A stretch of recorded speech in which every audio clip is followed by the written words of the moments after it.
نا جب کبھی پریشان ہوتا ہوں نا تو میں یہ والی بات کھول کے پڑھتا ہوں اعلیٰ حضرت کہتے ہیں بیروپیہ تھا مداری، روپ بدل بدل کے دکھایا کرتا تھا، بادشاہوں سے انعام لیتا تھا۔ ایک دن اورنگزیب عالمگیر کے پاس آ گیا، کہنے لگا میں روپ بدلوں گا، اگر آپ پہچان نہ سکے تو میں انعام لوں گا۔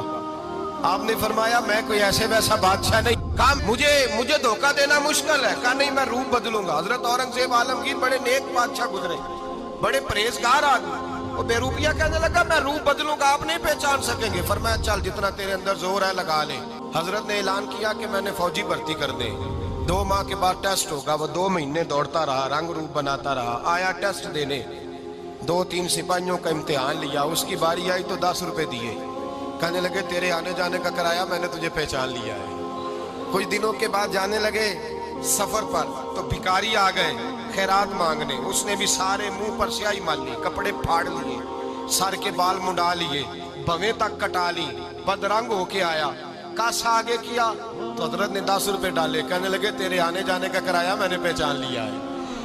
کچھ دن گزرے تو ٹیچر کی ضرورت تھی، اس نے مونچھیں بڑی کر لی، داڑھی نکلی لگا لی، سر پہ جنا کیپ پہن لی، ایک شیروانی لے لی اور ہاتھ میں چھڑی پکڑ کے آیا، کہنے لگا میں استاد ہوں، 2-4 بندوں کا امتحان لیا، اس کی باری آئی تو 5 روپے دیے، 10 روپے دیے، کہا تیرا کرایہ میں نے پہچان لیا ہے۔ 2 سال گزر گئے، وہ جب بھی آتا حضرت پہچان لیتے۔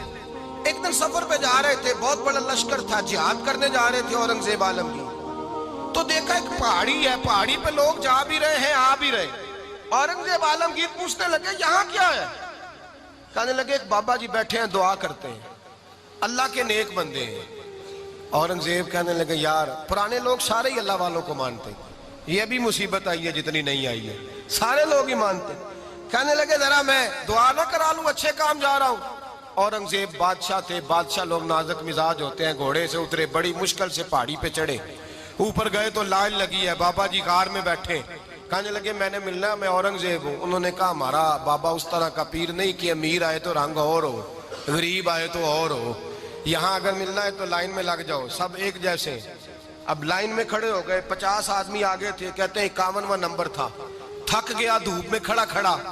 جب میں پہنچا غار کے دہانے تو میں نے بابا جی کے چہرے پہ نظر ڈالی تو بڑا نورانی چہرہ، بڑی خوبصورت لب و لہجہ۔ میں نے کہا میرے جیسا آدمی بھی پگڑی باندھ لے تو اچھا لگنے لگ جاتا ہے، بڑا خوبصورت انداز۔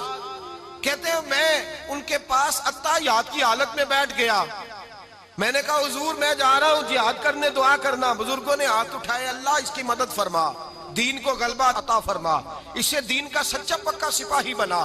پھر تھپکی دی، 2-4 نصیحتیں بھی کر ڈالی، دیکھنا ظلم نہ کرنا، زیادتی نہ کرنا، جب تو جیت فخر نہ کرنا، غرور نہ کرنا، نصیحتیں بھی کر دی۔ کہتے ہیں اب جب میں اٹھا تو 2-4 دینار بطور نذرانہ مسلح کے نیچے رکھے، اور الٹے قدم جب میں غار سے اترا انہوں نے رومال جھاڑا اور اٹھ کے کھڑے ہو گئے، کہنے لگے آج نہیں تو نے پہچانا، آج نہیں تو نے پہچانا، میرا ہی نام بنتا ہے، آج نہیں پہچانا، لا پیسے۔ اورنگزیب کہنے لگا یار تو نے حد کر دی، کہاں چڑھا کہاں کھڑا رہا، دھوپ میں تھک گیا، کمال کر دی بھائی تو نے، بتا تو کیا لے گا، اب تو دیکھ جلدی بتا، وہ کتنے لوگ پیچھے دھوپ میں کھڑے ہیں، لشکر سارا کھڑا ہے، کیا لے گا؟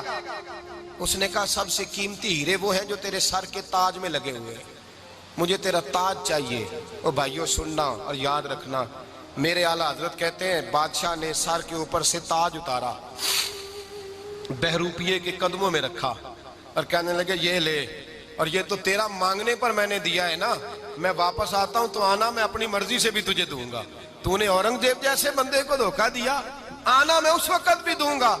وہ دے کر بس بات ختم ہو گئی، حد ہو گئی، دے کر کہتے ہیں جب میں پلٹا نہ واپس، بہروپیے نے آواز دی بادشاہ ٹھہر جا، تو میں نے پلٹ کے دیکھا تو کہنے لگے یہ اپنا تاج لے جا، اٹھا اور لے جا۔ میں نے کہا 2 سال بیت گئے تجھے محنت کرتے، آج قابو آیا تو لے جاؤں، کہنے لگا لے جا، مسئلہ سمجھ میں آ گیا۔ میں نے کہا مجھے بھی تو سمجھانا، تو کہتے ہیں وہ پھوٹ پھوٹ کے رویا، اس کی آنکھیں برس پڑی، سیلاب کی طرح آنسو بہ نکلے، تڑپا اور رو کے کہنے لگا بادشاہ میں نے جھوٹ موٹ رسول اللہ کی غلامی اختیار کی تھی،